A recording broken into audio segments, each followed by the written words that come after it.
And we're live. You can hear me okay? Yeah, lad. Oh, Tank, don't you start. Tank's going to do that He's straight. So Tank, talk us through it, mate. You sent me a message, me and Jimmy a message 10 minutes ago. Yeah. You were still on the peloton. I'm on a bike. I'm on a bike. I'm on a tractor. Yeah, I'm on a tractor. I think I seen you. Did you send the link or something? Mm. So I've been on the phone all morning, fucking with EE. That fucking nightmare. Got a letter saying that about a bill, an outstanding bill, and I'm like, no, you've been paid. So they can't, like, I've sent them all proof of direct debits being paid, and they can't find them. Oh, jeez. So Crypto dropping, lad. I'll lend you a tenner. Don't worry about that. So yeah, so I just thought, I fucking jumped on the bike before and was like, I'll get this over and done with before I get Frankie, and then totally forgot about you boys, which scandalous, really, isn't it? Story of my life, mate. That.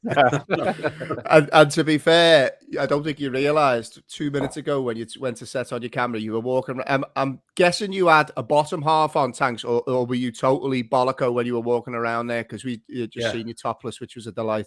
I was swinging. Go on, lad. You're in your own house. Why the hell not? Yeah, swinging, lad. Lads, how are you? You all right, Jim? What's going on? Steady way, mate. How are you?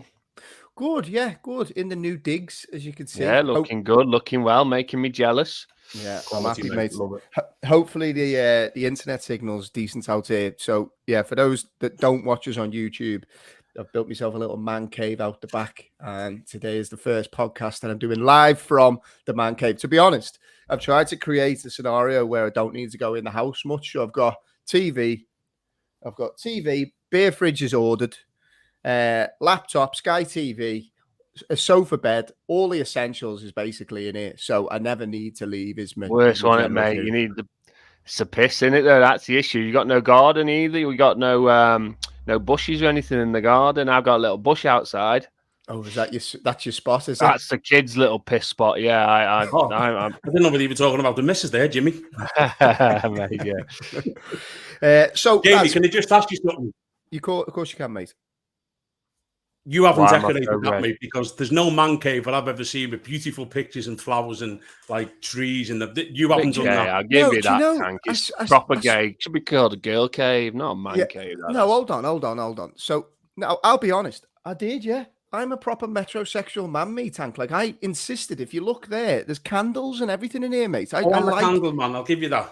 Yeah, I've got candles. I love, like, if you'd have said to the 25-year-old me, right? We were walking around IKEA the other day.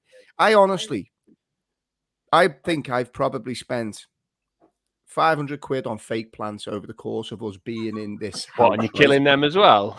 I'll find a way, mate. I swear to God. No, but we've kitted out the whole house. We used to try the gardening thing, and then we just end up killing all the plants. We can keep kids alive. We can do that bit, but plants we just seem to kill. So I've actually got into the fake plant thing, and yeah, pretty much all of this, mate. I've decorated. You see the little bonsai looking thing in the background there? I'm happy with it. Pictures. Yeah, that's it, mate. Yeah, well, actually, if you look at both the pictures, one is a skyline of Dublin and one is a skyline of Liverpool. I can see the John thingy, what's it called, the market. Yeah, you can see the Radio City Tower. Radio City, that's what I'm thinking, yeah. Yeah. That, I believe my mum told me this years ago. That used to be a restaurant. Do you know that, Tank? It used to spin. Yeah. No, come on, we're not in America now, lad. That's what she told me, mate. She said my dad took her for dinner there years. This is going years and years ago. It must have been if it was your she dad. Was still with my dad, yeah. And he took her for dinner, and it used to rotate. That used to spin around the restaurant. Well, I'm not having that, lad. I'm not having Mrs. Murphy there. I want proof. Talking of proof before we get to the football, she left a comment after Tomato Gate last week. And she told me that it was a pumpkin. It was meant to be a pumpkin. So I must have, I don't know where. So you just, in your head, decided the narrative was tomato. It was terrible either way, but I suppose a pumpkin would make more sense around Halloween. But lads, onto the football bit, right? Oh, actually, we might come back to that. The football? Yeah, come back to the football. Never mind the football bit. Tank, what did you make of mine and Jimmy's hairstyles back in the day that made an appearance on the social media this week? Honestly, mate, right. Fucking, I have never been more offended by a photograph in my entire life. And do you know what was more worrying? Like, is I know we've called him. What's that mass murderer? What's his name? Oh, Jeremy. Mate, he's looking at you as if to say, I'm next. You are next. Look tasty, lad. He's like fucking Johnny Rotten, who's had a wash. Mate, I cut that haircut. I did that myself, you know. Fucking no shit, Sherlock. To be fair, one I did myself. To be fair as well, the thing about that photo is I had that many buttons undone. It was kind of like I wanted to be next. I think I was looking at Jimmy flashing just enough boob at him. Like, I still think you look all right, lad. I'd have that haircut now if I had a hairline. Yeah, no, I think you're aging better. You look more like a Jude Law. I'd go for now, Jim. Do you like that one, lad? I'd You'd say take that. Graham off the holiday. Yeah. Right, lads.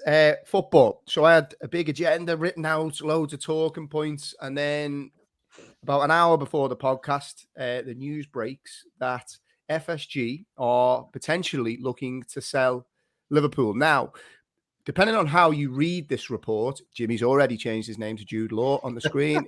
I think he's happy with that comparison.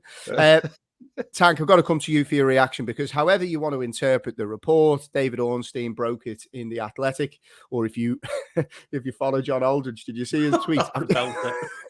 John Aldridge basically copy and pasted the post that David Ornstein had put out and said, guys, I've just been sent this. Don't know if it's true or not. Don't know if anyone else has seen it. But the old where you get paid for sponsorship and you're like, write this at 8 o'clock, and he's just copied and pasted. It was a copy and paste job, but at the same time, the whole of Twitter had already seen this. But it was a strange one, Tank, because I think it's an interesting statement in that FSG are saying that they are open to selling part of the club. Now, my interpretation of that would be they're not going to come out and say, look, we're open to selling the club. We want 4 billion for it or whatever it is. They are opening the door for investments. That means that they are offering a seat at the table for potential buyers. And in my opinion, if that potential buyer puts a lucrative enough deal in front of FSG, they are willing and happy to sell Liverpool. What's your reaction to the news? My take on it is that they want to sell the club. They realise it needs massive investment. They're not prepared to put the investment in, and they're looking to sell it for a huge profit.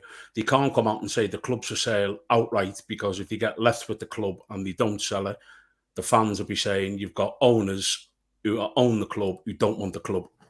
So they're just covering their own arse. It's just a little agenda for them. And to be fair, it just goes back to what we've been saying, the lack of investment. I think this must have been on their mindset for the past 12 to 18 months, because they've not put any investment into the playing side of the club at all. The only investment what they put in has been on the stand and the training ground, which only adds value to the value of the club overall. It's going to take a big sum of money. You know, they only paid 300 million for it, and they're talking of 3.5 billion. It's some turnaround, isn't it? What did Chelsea go for? The job that they've done, they've turned us to a successful club, so you can't, the job that they've done, kind of, if you're looking at it on paper, but they're getting out at the absolute perfect time, because some poor fuck is going to pay a lot of money for it and needs massive money to invest in the playing side.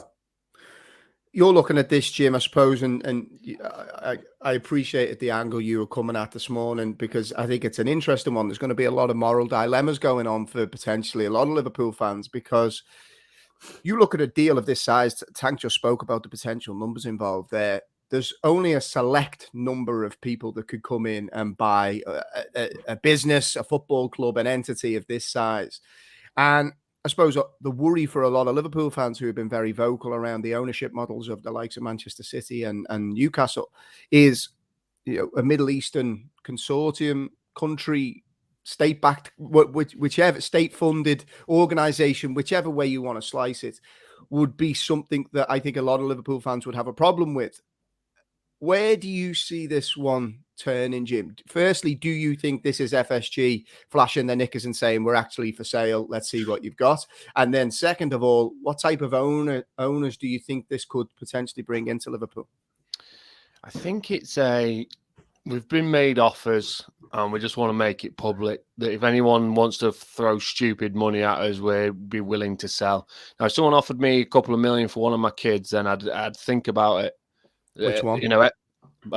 Definitely Ralph. But everything is for sale at some point. But I just think the dilemma Liverpool fans are going to be in is you're either going to get owners that'll be in the same position as FSG, where on paper they'll have loads of money, but they're not the type to invest it in a football club. They'll buy it, but they won't invest in it. So you'll get another, whether that's Kroenke, the bloke who owns Fulham, forgot his name. Someone who owns a franchise in America, buying sports franchises across the world. If they sell to them, you can still in the same position. The only other person that will be able to buy it is someone who will have got their money in one way, shape or form, i.e. an Abramovich, a Middle Eastern consortium. And you've all been quite vocal on who you want as owners. So if they come in, I think you lose Klopp. I think he has to go because his stance. You won't have a leg to stand on. And I don't think he's one of them. He won't need the money. Jimmy, why would Klopp have to go? Why would he have to go? Because if a Middle Eastern consortium comes in, who someone from Saudi Arabia comes in and is worth 80 billion quid or whatever, he's been quite vocal on the ownership model and the moral high ground that the morality of how these people. He has, though, hasn't he? All he's come out and said is we can't do what they do. Our model's different. He's never come out. He has called out sports washing, though. He's clearly called sports washing out in some way, shape, or form. I think he's put himself on dodgy ground, Tank. I don't think he's explicitly said I can't. Well, he has in the past said he prefers not to work in a way where he's just going out and splashing the cash. Now, maybe that's a narrative to fit the situation that he found himself at Liverpool. But I do think he's put himself in a difficult situation in the thing that he said about Manchester City, about Newcastle. We can't work like that. There's no ceiling for these teams. It's nearly like he's been looking across, not envious, but it's not him what he said as well. It's what's been construed in the media, and then the media will then talk around the sports washing and how that it's 1 + 1 is equal 2.5 here. So Klopp has been synonymous with what he said regarding sports washing. Now that doesn't necessarily mean he spoke out about it, but when you do start talking around it brings a negative connotation along with it. So I think if they do get bought by one, he'll have to go, and obviously they won't want him to go, or he faces the music and he has to live up to that. So I think you're on a real thin line here of something that works for what you guys want, and I don't think there's that many people out there, unless you get a Bill Gates or a what's his name, Zuckerberg, or LeBron. LeBron's obviously already owns some. LeBron's got a bit of cash, but he's not got Newcastle cash. So how do you see this play out, Tank? I get the impression you don't think it puts Klopp in a bit of a moral dilemma if Liverpool were to be taken over by somebody similar to the likes of a Newcastle. I don't think about someone any pressure at all. As you come out and spoke how it is, we can't compete with these state-run clubs. We can't compete with it. They have their agenda, we have ours. He's just coming out and saying how it is. So if say like a Newcastle owners come in and why would he have to resign? All he's stating is I have to do this by the model what I'm not saying he would do, but he's always been quite he's just been right wing. He's been right wing, though, hasn't he? He's been very right wing, as in, hence why Gary Neville's getting a lot of stick now, because he's in the Labour right wing camp and all for not favoritism, but everyone being in the same boat. And then he's gone to Qatar and taken the Qataris' money. So if Klopp's left and right mixed up there, Jim. So left. Left wing. Sorry, mate. Well, I don't get involved in politics. I hate it. I just stay down the middle. Left being a socialist view where everybody. Socialist, right? Left wing, and Klopp is very much of that ilk, isn't he? Left wing and very much a socialist. So if someone comes in with a human rights track record of a Saudi Arabian owned business, I think he will walk away anyway, regardless of what he said, just because of the kind of bloke he is. I just think there's a lot more people out there, but just, we're postage stamping the people who can buy Liverpool. I mean, the guy who's just bought Chelsea, no one had ever heard of him. I've never heard of him. He's come in, he's given 3.5 billion and spent 400 million as transfer window. It's not just him, though, is it? It's not just him. Well, it doesn't matter if it's him. There's people out there like him who can get the investment. And, so Liverpool is a phenomenal project to come into because they've got the stadium, they've got everything there, they've got the facilities, and they've got the core squad. So it's not going to take someone who's just going to say, like, I've got 3.5 billion cash here. It's someone who's going to come in and throw a package together with funding from banks. I personally think that this is the best news what could ever happen to us, because FSG's took us to a level where it's been absolutely brilliant. Don't get me wrong. On paper, the job what they've done has been outstanding. They've turned the club from one extreme to another. But the lack of investment from them, this is why I think this has been on their mind for the past 18 months, 2 years, because the lack of investment has been clear for all to see. And I'm glad that they're getting out of the door, if I'm being honest with you. I don't think it goes through, I don't think they'll sell. In what way? You don't come off the stage like that. I don't think they will. I think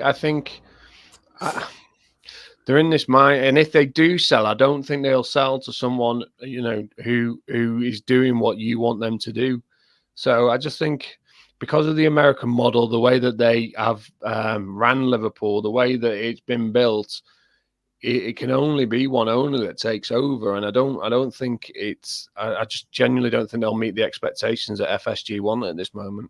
Jimmy, if someone comes to buy your house and offers you 3.5 billion, you don't give a fuck what they're doing to your house. I know, but then because you'd be like, I agree. But there's plenty of people coming off of 3.5 billion. Doesn't mean they're the right owners. But you've just said there's not. You said there's only one or two people. No, I mean in that. So from a Liverpool's perspective, I see a lot of fans. I see a lot of clamour around City, around PSG, around Newcastle. So if FSG are taking this into consideration and they're Liverpool people at heart, then they're not even going to consider them offers in theory. And this is just me theorizing of if I was FSG. So the only other option is selling it to someone like a Todd Bowie, who's American, who owns franchises, who wants the same. Yeah, he's come in and chucked investment. How long that investment will last is in chucking money at the playing squad will remain to be seen. I'm in a weird place with this, right? So firstly, I'm kind of total splinter ass now, right? I'm kind of between the two here. So I'm incredibly grateful for everything that FFG have done for Liverpool. I think their model was perfectly suited to get Liverpool to the top of the mountain. I don't think their model is ideal for keeping Liverpool at the top of the mountain. So, i.e., Moneyball, be smart, clever, heavily analytics based, get the next best star, build them into a superstar. That's what Liverpool's model was always about. Then it's sell big, reinvest, and the model continues. I think Liverpool, I think I said it last week, Liverpool's success was the worst thing that could have happened to FSG, because what that's ultimately done is their players have outgrown the model. So they've had to give big contracts to big players. Your Van Dijks, your Fabinhos, your Salahs, they're all at the time of contract where the best, you could argue, in those positions. So they start giving out these big deals. Then all of a sudden, the collapse of FFP basically has killed their model, because if teams aren't going to be self-sustainable, then in reality, their model is never going to allow them to stay around and compete with the likes of City, soon to be Newcastle. PSG will always be in and around the Champions League. So for me, I think Liverpool now put themselves in a corner where it has to be a certain type of owner. I think Jimmy does. I know what he means about Liverpool is fundamentally a socialist city. They're not afraid to get involved in politics and make their viewpoint known. Klopp is the same as well, and he's come out and spoke at length about a couple of societal issues and spoke very well. I think the idea of a Middle Eastern owner coming in with the backstory that comes with that just doesn't fit. It does not fit with Liverpool as a football club, as a city. But like Tank says, that doesn't mean that they're not the only type of people that can come in and buy Liverpool. So I just think that FSG have worded their statement very, very cleverly. They've opened the door to selling part of part of the club. But I just think that pool of people that could come in and buy the club and be what's in the best interests, that's the difficult thing I think Liverpool are going to face. There's been enough owners. Go on, Jim. I was just saying, there's been enough owners. I mean, you take the Middle East out of it, you've got your Russians, and they're all screwed at the minute. So you take a Russian out of there, then you're left with Chinese, and the Chinese haven't been exactly great owners. Ask Birmingham fans and Cardiff fans. I think he's from Thailand. Thailand, the Leicester, and they've come in and seemingly, fallen by the wayside. They're in the mountain of shit. So from be careful what you wish for. Yeah, that's exactly it. I'll throw one at you here. If you're Ryan Reynolds, the owners of Paris Saint-Germain, if you're the owners of Paris Saint-Germain now, right, you'd go out and get Liverpool at all cost, because that league will never be a global league, never in a month of Sundays. And you look at Liverpool, who, in my opinion, are closer to winning the Champions League every single year that they are. I agree. And the TV revenue, the finances, what you can bring in from the global of Liverpool Football Club is much, much more attractive than PSG. I agree with you completely. I think as a potential owner, Liverpool ticks all the boxes, especially now the FSG have modernised the infrastructure, the stadium. They've got around so many roadblocks in terms of regenerating the local Anfield area. You know as well as anyone, Tank, what it was like in and around Anfield over the years. It's been completely and utterly transformed, and it's still going to get better. So from that perspective now, with the training facility, which is one of the best in the league, Liverpool, I always kind of felt once the second phase of the Anfield redevelopment was done and the train, I nearly had it in the back of my head. I was like, are they priming us for sale? Because as an investor coming in, you don't need to worry about the infrastructure. You just like, right, let's just buy some big players and worry about that. So I just think, looking at it now, I think the PSG owners, could potentially look at Liverpool, but I still think you're going to be left with that moral dilemma that Liverpool fans will stamp their feet because it goes against the very fabric of... I don't think they will stamp their feet. I think there'll be murmurs and they'll do it, and then they'll start throwing money in, and everyone will be. And this is the thing for me. I think people go on about City and they don't give a shit who owns. Yeah, don't get me wrong. If it's on their doorstep, then it's. But should they though, Jim? They should, of course they should. But why would you? It's not. It doesn't impact them. What's going on in Saudi Arabia or wherever does not impact a modern, a everyday Geordie bloke. He doesn't give a shit. What does he give a shit about? Which is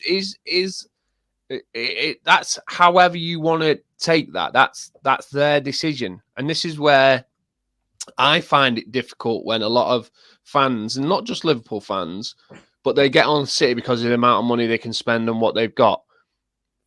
10 years ago, it was United. Everyone hated United because of all the money that they spent. 20 years ago, it was Liverpool because of all the money they could spend. So it's cyclical, and they'll just pick on whatever they can pick on. United got, won however many Premier Leagues by spending money. They spent a lot of money.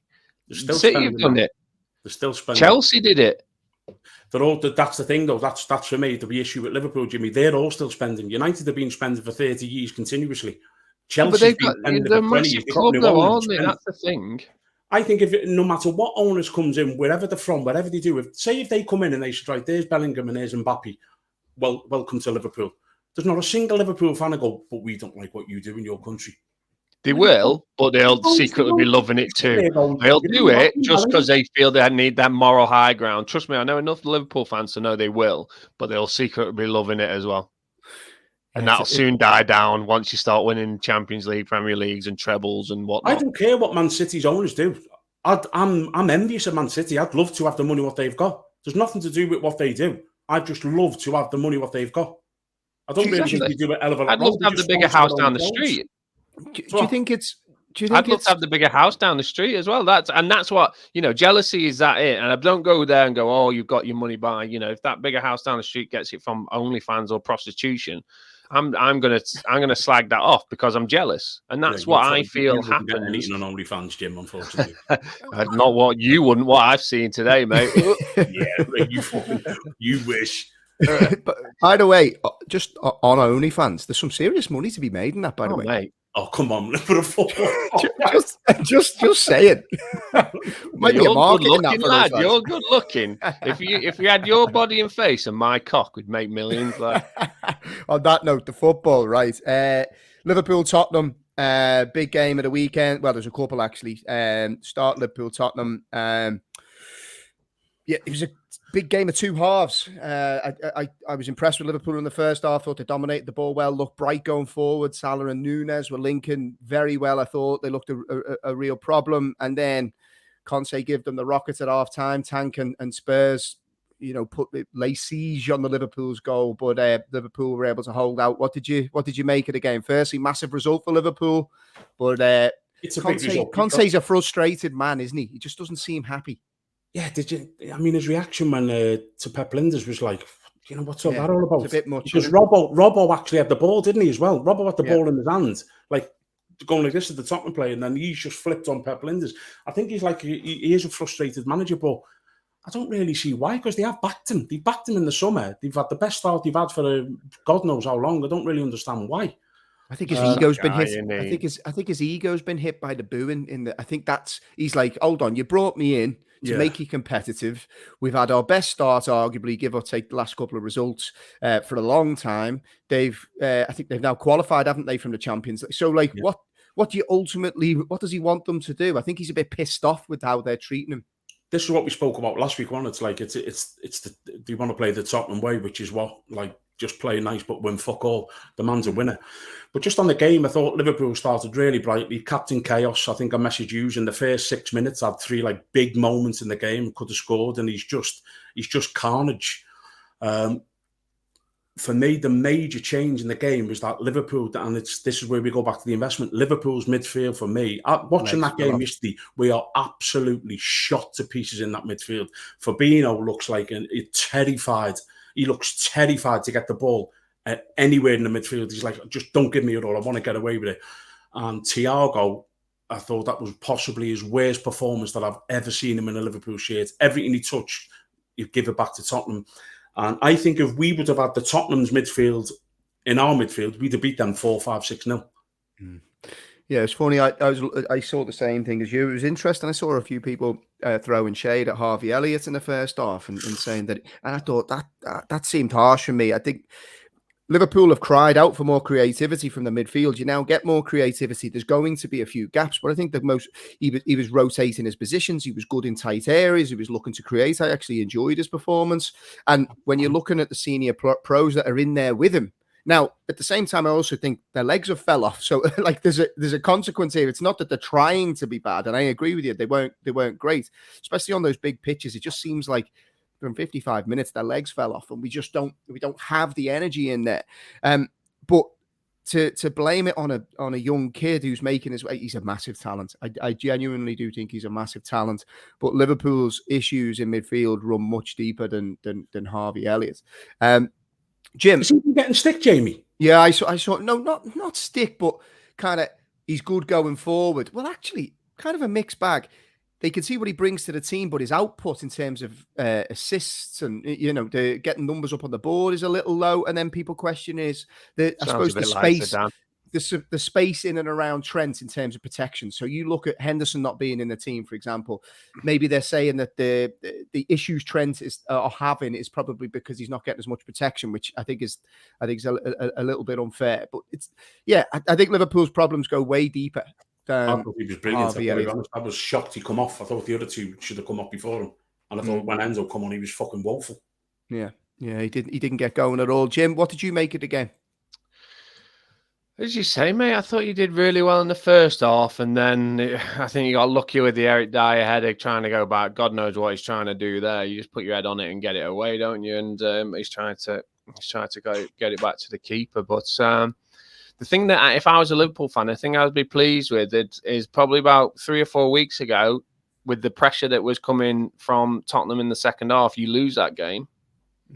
Lose that game quite easily. And I think you dug in and defended as best as you can and getting men behind the ball. But as at this moment in time, that's a plus. It's also a negative that you're resorting to hanging on, and and glad you just glad you've just hung on to a 2-1 win. And they had chances and penalty shouts as well, which again I thought could have easily been given as a penalty in the push in the back by Trent. I'm glad you brought him up, right? Because Tank, I want to talk to you as a fullback now, because we spoke about Trent. I adore him. You've seen it. It was basically the perfect Trent performance yesterday. In some of his passing was out of this world. From a technical standpoint, I can't, like, they're so difficult to do some of the things he does. But then, and I think that it's absolutely overhyped, this Trent can't defend stuff. But he did not help himself yesterday at times. Like, you listen to the way that Gary Neville's now saying that he's a liability and he'll cost you tournaments. Yeah. Let's get one thing right. He's won the biggest club competitions that are knockout tournaments, and he's not cost Liverpool. So this idea that he's some type of schoolboy playing at fullback is ridiculous. Lots of fullbacks, lots of defenders make mistakes, and it doesn't get amplified the way that Trent does. That said, in a view of totally contradicting myself now, Tank, there was some mad things that Trent does, like from a body shape position. If you've got a diagonal coming across you, you just open up your body, you check who's behind you, you get a picture of the whole game. So many times he has no idea who's behind him. His body shape was backwards. Yeah, I actually, the lad who I speak about this sent me a WhatsApp about, and I just think about Trent, and I actually said to him, do us a fucking favour. For me, there's a social media and a media gang who are fucking just on Trent every single fucking move, and it's absolutely ridiculous. That the lad's confidence is shot to pieces. You can see that. That happens in football. But we're saying the same about Fabinho. But Fabinho's fuck-ups and highlights, you don't hear nothing about them. You don't hear anything about them.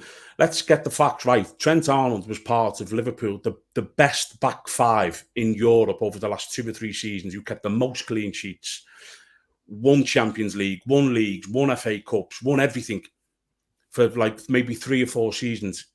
Liverpool as a whole, not just Trent, have had a fucking poor start to this season, a very poor start. And that's including Van Dijk, who's meant to be one of the best defenders that's ever played the game. You don't see the media highlight is, like Jimmy pointed out the other week when we said about the Leeds goal. What the fuck was he doing for the Leeds goal? Nothing gets mentioned. No one mentions it. It's just like, yeah, that's cool, but what's Trent doing? Where's Trent? And I seen I just feel as like there's this media like spotlight on Trent to try and fucking crucify the kid at all cost. Gary Neville, young black man, gets crucified by the English media. Never, lad. We'll come back to that. I've got another point I want to raise. I was actually going to say that, but I didn't want to say it. So I'm young glad you black did. man Raheem Sterling gets crucified by the English media. I think it might be, that could be, and I'm glad you brought it up. I think that might have something to do with it, because this lad is a fucking wonder player, and any club in the world would love to have him in their team. Let's get that right, because every good moment what Liverpool have nearly always comes from him. But because he just has a lapse in concentration. Bear in mind, right, if I was asked to play as high as him as a fullback in my day, I would be fucked. I wouldn't have a fucking clue what I was doing, because I'm so far out of position, it's untrue. But when we haven't got the players to fill in them position, we should be looking at Henderson and Fabinho. But we're just saying, oh, Trent's this and he's out of this, he's out of that. He's getting asked to play in positions. So over to you, but I'm glad Jimmy said that, because I think that's part of it. Well, we're going to come back to that. Well, actually, if you want to talk about it, notice the narrative around Kevin De Bruyne's penalty on any type of analysis. So Kevin De Bruyne is smart when he wins that penalty. Harry Kane is smart when he wins penalties. Jamie Vardy is smart when if Mo Salah does that, what's the narrative? He's a cheat. But Sterling as well. Sterling's English, and he would get called a cheat if he did exactly the same. I think. Is there something in it, Jim? Definitely, yeah, mate. I find it quite a lot in a lot of the things that I look into, and it's only because I'm conscious of it, and because I've got black mates and saying around politics, actually I'm very much sort of to the left anyway. But you didn't know what the fucking left was before. I didn't know. I don't know what position it is, but I know what my feelings are. And if everyone was just sound, then it would all be all right. But you know, I think Raheem Sterling has had it in the past a lot. You know, Trent's getting it now, and I'm sure they've been, you know, Lukaku. A lot of the, you know, people get called lazy, and that sort of narrative around extravagant, flash. It's you know, didn't Sterling get absolutely crucified for buying his mum a diamond sink or something like? Who gives a shit? No, he bought it a house. It's on 250 grand. Like, he bought it a house and he got told he was flashing big time. Yeah, and then he was the only one who got killed when we came back from the World Cup or Euros, whatever. I do think it's a massive part of it. As a nation, we don't like seeing young black men do well. But no one ever says it. That's the thing. No one ever says it, but it's always the same media outlets. I've seen people it got called out on TalkSport because Alan Brazil's awful at it. He is fucking dinosaur. And this is the problem: is when the nation's ran by old white people, it's exactly the same. And I still can't believe like people like TalkSport still bloody roll out Harry Redknapp and bloody Neil Warnock to talk around Jurgen Klopp and fucking Pep Guardiola. Like, don't get me wrong, they did well in their time, but that was their time, wasn't it? And that's what they were done for. So yeah, I do think it's part of it.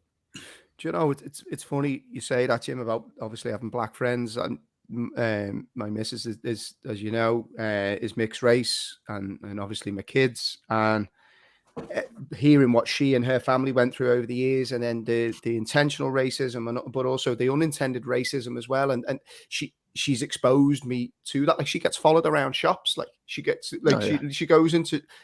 Are you going to make a smart comment there? I can see it in your eyes, Jim. What? Because she's fit or something like? I thought you were going to say I'd follow your missus around the shop. There's something coming, but genuinely, just I'd be coming.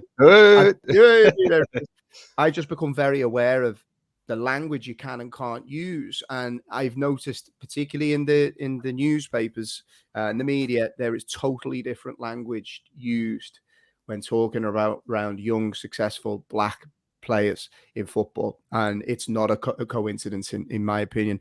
I'm going to move on to the next game, right? So Arsenal versus Chelsea. Tank, massive test for Arsenal, particularly off the back of City's win, and in the manner of. And look, I'm saying this as I'd like to think there is going to be a title race. My honest opinion, I think City will pull away because it's impossible to keep up with 90-plus seasons. Liverpool have basically fell off a cliff after doing it for a few years.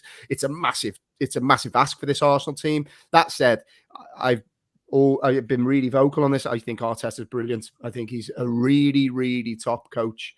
And you're seeing evidence of it again, I think, yesterday, in terms of how he used Zinchenko cleverly to overload Chelsea's midfield and get on the ball. I just think it was a really impressive Arsenal performance, whilst Chelsea probably looked a little bit disjointed. I don't think they're going anywhere. I've changed my tune on them. I don't think they're going anywhere. I've changed Who, Arsenal or Chelsea? Arsenal. Chelsea are not in the title race. Chelsea, I don't think they're going anywhere. I don't. And the reason, you think they'll lack the pace? I think they're going to lack the pace because I think they're going to go the distance. I really do. And look, Man City, they're an outstanding team, but Man City are not the force of last season. They're simply not. You know, it took a horrendous penalty decision for them to get a result against Fulham. And I just don't think that they're still head and shoulders above almost everyone in the league. There's no two ways about that. But I don't think that they're the force of last season, as Liverpool are nowhere near it. But this Arsenal team, they're all young, and they've got one more league game to go before the World Cup. Yeah. A lot of them are not going to the World Cup, or certainly won't be playing in the World Cup. And I genuinely think that I think they're going to win the league. Oh, fucking hell, Tank. You getting Wolves again in the top 6. I think they're going to win the league. I genuinely think they're going to win the league. Jeez, how long were you on that fucking peloton for before? Sharon, check his pulse. I do. I think they're going to stay the distance. And what's changed? What swung you then? But they've just got a swagger about them. They have, They're a young, fucking fit, energetic side, and You know, the two lads on the wing are a fucking nightmare to play against. Martinelli's the best winger in the league at the minute. But Saka's no fucking hell. I'll tell you what, you can't split them. No, it's not. There's not much difference. But... Or Jesus, or fucking God, whatever his name is, up front, he's going to hit form again. He's going to start scoring goals again. And I just think the lad, the Norwegian boy in midfield, who I've got to be honest, when they signed him, I was like... Try say his name. Give it a go. Say his name. Odegaard. Odegaard. That'll do, mate. And I think they've got the bollocks about him as well. They went toe-to-toe with Chelsea. They were by far the better team. By far. I thought there was only one side who looked like winning. You know, that Chelsea squad is a phenomenal squad. They've got fucking top-draw players all round, and Arsenal were just picking them off, and I was like, that changed. I watched that yesterday, and I thought, these are the real deal. Yeah. And if they invest in January, which they're supposed to, he's come out and said that they will invest in January if they're there or thereabouts. If they get one or two right plays in January, they're going absolutely nowhere. Yeah, do you know what it is, Jim? When I look at them, I look at all the core component parts of what you would need to be a top side. And I have to say, I'm so impressed with Saliba. I think he's that, I don't want to say the Van Dijk, you know what I mean? Because it's very dramatic, but top defenses win titles. And there was a moment yesterday where he was caught out of position. He sprinted, but he swatted the guy away. I think it was Brozier. He's dominant. He's powerful. He's good on the ball. Like at every core component of that team, they've got a good player. But I think the only question for me, Jim, is probably a couple of injuries. Squad depth, yeah, that's what I was going to say. If a Saliba or a Gabriel gets injured, I think the defense is where they'll struggle mainly in with replacements coming in. I don't, Ben White, to be fair, has been playing right back, hasn't he? He's been playing very well, to be fair to him. Yeah, very well. He's got quite a few assists as well, mate. So if he can come in there, and then they can. The problem is who they got to come in if one of them gets injured, a Holding. Or, someone like that. They're not at that level, are they? But the biggest transformation for me in that Arsenal team is Granit Xhaka. He is unbelievable at the moment. He is up and down. He's in the box. He's back at, he's getting back. And this kid was stripped to the captaincy, I don't know, 12 months ago maybe, and dropped from the side. And now he's absolutely flying and getting up and down. I don't agree with Tank. I think these fall away. And the only thing that, again, it is injuries if they come in. But the other thing is experience. I think they haven't got that title challenging experience as of yet. Give them a couple of years with Arteta at the helm. I think they'll build that up, and they will go the distance and push City and whoever else challenges for the title. But I just don't think that they've got that this season. Do you know, I think there's something in what Tank says in that City is still amazing, don't get me wrong, but I think you could be looking at an 80 point plus season this season as opposed to that 9. And I still think City will come out on top, but I certainly, you looked at that Fulham game yesterday.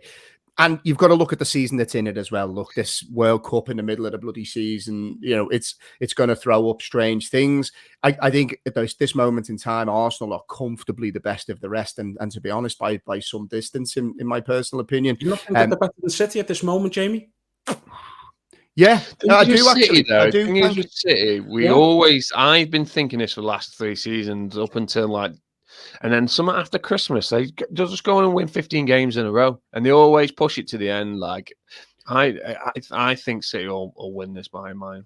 I do think actually. I do think that if you looked at the two teams now, I think there's a not clear identity. That's the wrong word.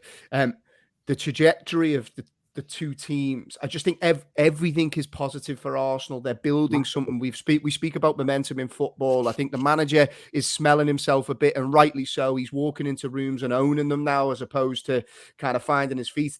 They're going places, that team. I just feel like over the course of the season, what do they do when adversity strikes? I think they're going to face some adversity at some point, and I just feel like City will probably, it's survival of the fittest, and I just think City will have a little bit too much. But like Jimmy says, this Arsenal team aren't going anywhere. Absolutely not. Right, so we spoke about a couple of topics there for way longer than I thought. So we're only going to I had two more things that, well, actually three, but two main ones. So the next one I wanted to come to surprised me, right? So strange result for Manchester United over the weekend. Fantastic for Unai Emery. Great start for them. That's exactly, the new manager bounce and all that. Ronaldo back in the team. All of that said, there's something about Manchester United that I want to get your opinion on. And I was bowled over when I seen this during the week. So I don't know if you've seen it after the Europa League game. Young lad, Garnacho had scored for United. By all accounts, terrific player. Obviously, I think he's not short of confidence potentially, and has come in and maybe his attitude hasn't been quite at the required level in the past. And I think the manager had called him out for that, which he's absolutely right to do. I was then blown away, Tank, by the fact that Bruno Fernandes, after that game, come out and had a right pop at the young kid about his attitude. What did you, as a football fan, but then as a pro, ex-pro, looking at that? That is surely not the time. I get managers doing it, but not a player, and certainly not at that time. It was a very strange thing, I thought. Yeah, especially coming from him, who, let's get it right, is not exactly a role model. He's a cheat. He throws himself around all over the place. He's constantly got his arms in the air if things don't go his way. There's fucking toes out the pram more than the fucking in it. So coming from him, it's like, you need to get back in your fucking lane, son, and shut your mouth. If it's someone like, say, for instance, say a Roy Keane type, or Steven Gerrard, someone like that, you'd go, I got to listen to him. If you've ever seen a Craig Bellamy book where Gerrard fucking tells him to shut his mouth and Bellamy just like sit there and swallow it, Steven Gerrard, you get it. Not Bruno Fernandes. Yeah. He's fucking, I'm not being funny. When he got asked to be disciplined and play the centre midfield role as he should do, he was fucking crap. And then he's coming out and with stuff like this. If a man, I don't remember the manager coming out publicly and having a pop at the kid, or did he? I don't think it was as direct as that, but it's been, you know what I mean? He made his feelings known through various media reports. But especially to a young kid as well, you just pull him to one side and just say, listen, you little fucker, this is what's expected of you. You're not special. We've got senior players who are doing it. Get in fucking line, get in check. That's how you do. You don't go publicly on telly like him. Yeah, it made no sense to me. And like you said there, it's an arm around the shoulder, and the public interview was something like, delighted for the lad. We just need to see that more consistently. He has the ability to do so. Let's hope that he can do this for the good of himself, but also for the club. Job done, book closed. Nobody talks about it. I just feel like it's a strange one. And then Ronaldo's back in the side, Jim, made skipper. There's been some stats flying around about Ronaldo and his kind of lack of impact, I suppose. The sooner he goes, the better, surely, for Manchester United. Yeah, I mean, from the Fernandes point of view, I think his intentions were, I don't want to say good, but he's thinking, I need to get this kid in line, and that's what he's thinking. But from that kid's point of view, he's thinking, fucking hell, well, you're not doing what you're saying, you're not exactly putting it in. So it's the wrong person saying it, and he said it in the wrong way. Do you know what Fernandes could do with Jim? A bit of imposter syndrome. Like everybody's meant to have a bit. You're like, oh, geez, am I good enough? Yeah. And you wind your neck in a little bit. You don't overshoot things. Whereas he doesn't appear to suffer. I think his intentions were all well and good, and he's thinking, if I can help get this kid in line, he's going to be some player. That's what he'll be thinking in the back of his mind. He's not thinking, oh shit, I'm a fucking cunt, I'm shit, and I can't say that. Because he's thinking, I've been that young player, and like you said, if it was a Roy Keane, even if it was Harry Maguire, the club captain, or someone along them lines who's been there and done it, then you go, right, okay, yeah, I understand it. It's just Fernandes that it comes from, and it doesn't come across well. But from a Ronaldo point, his head's gone on it. It's long gone. He's kid's struggling, and he's doing, he's in the same boat as Trent at the minute, but the difference is I'm not sure Ronaldo's heart's in it. So if his heart's not in it, you're not, he's probably thinking about the World Cup, his last World Cup. So he's not going to be throwing himself around and doing pressing and for his hamstring to go or anything along them lines. So obviously the sooner he goes, it'll be better for everyone involved. But I think everyone's got to take on board that, he's been treated like absolute dog dirt, and he's not gonna run through brick walls. If Sir Alex Ferguson came in now, if Ten Hag was to quit and they need an interim manager, if it was Fergie, Ronaldo would run through brick walls for him. He's not going to do that for Ten Hag because of how he's treated him. Of course, you wouldn't. I wouldn't. You wouldn't, regardless of your thoughts on the game. So, yeah, I thought they'd turned a corner. That result, it might just be a one-off, but yeah, it wasn't a good weekend for them. So we're going to finish on a question that I was asked by my son, Jimmy. I think you'll be excited by this one. Last night, so we were sat watching TV, and I think he'd seen a famous TV ad that was done a few years ago with the likes of Ronaldo and Messi, and basically the ad was aliens. So he says, like, Dad, if aliens were coming down tomorrow and we had to arrange a game to save the Earth, what would your team be? What players would you pick in your 11? You do know it's a plot of Space Jam, don't you? Is it? I've never seen Space Jam. Is that the same thing? Fuck off! I've never seen it, lad. No. Oh my God, get off, go, get it on now. Fuck me.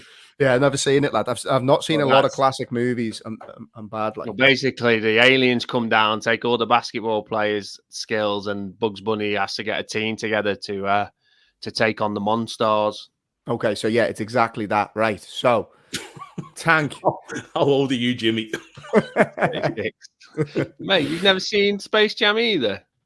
I haven't, mate. No. Oh my God, fuck me.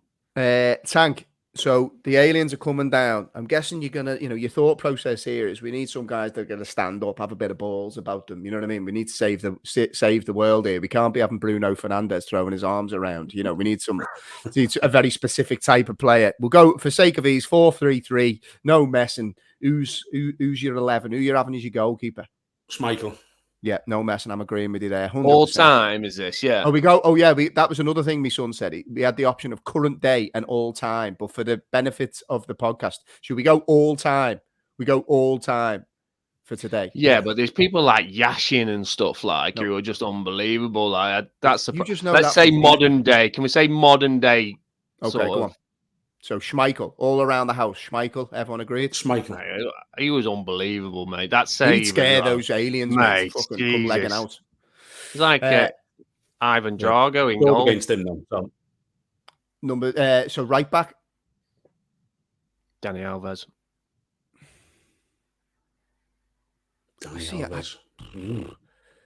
I would have always... Rob Jones. What a player. The greatest right back... Just fucked him with injuries. Gary Neville wouldn't have got any caps if he stayed fit. Yeah, Rob Jones against fucking Monstars, lad. Oh, fucking not wrong. I know he's got a plot back, but he's a player. No one is agreeing with you on that, Tank. If you don't get the stick I got last week for fucking Rob Jones at right back against Alien 11, you must never have watched Rob Jones play. Mate, of course, it's just fucking... There's so many better players to pick from. Rob Jones was phenomenal. Ryan Giggs was going to retire until Rob Jones retired, and then he said, I can get past someone now. That's an awful shout. Do you know what? I'm going to go... I would have gone, silly me, I would have gone Trent because I just love the offensive bravery of him, but like... On a serious note, Jim, you have to go Trent. You have to. You have to go Trent. Look, it depends what type of football you want to see. Absolutely manipulating Trent defensively. Like, you go Trent, you're losing. We're all dead. Nice one. Cheers, lad. I'm going to say to Trent, just ping Messi. Messi's making a run. Get it to Messi, Trent. Don't worry about it. You've got two good centre-backs here. And wait till you hear the midfield. Messi and won the lot, lad. No, I'm going Trent. Fuck it. I'm going Trent. Go on. Next, go on. Centre-backs. Centre-backs, I'm going... John Terry and Rio Ferdinand. I'm going John Terry and Verge because it's prime versions of them. Do you know what I mean? Like the best version of them ever. Like I would have gone Rio Ferdinand and Ferdinand for me. Ramos is not a bad shout because he's a horrible bastard. He'd like bite aliens. Ferdinand can play it. All right, I'm going to change mine. I think. No, I'm going to stick with it. There's players outside the Premier League, lads. Just FYI. Okay, left back, Ashley Cole. Roberto Carlos. Ashley Cole is the best left back that's ever played football. Yeah, I'm sticking with Ashley Cole. So you're going very continental here, Jim. Mate, because fucking, if you got 50-50 choice, Roberto Carlos or fucking Ashley Cole, don't get me wrong, Ashley Cole is unbelievable, but I'm taking Carlos all day. Why? Because he's better offensively, just like he's never scored many free kicks. Well. His ratio to free kick scoring is shocking. Yeah, it's about as bad as Ronaldo's. I'm not picking him for free kicks, lad. What are you picking him for? He can't defend. He fucking, oh yeah, sorry, he won fucking 10 Champions Leagues with Real Madrid. Trent can't defend. Rob fucking Jones. Hey, don't you start. Leave it out. Okay, 3 in midfield. Who am I going? Oh, 3 in midfield. I'm going. Jimmy's going to laugh at my 3 here, right? Milner.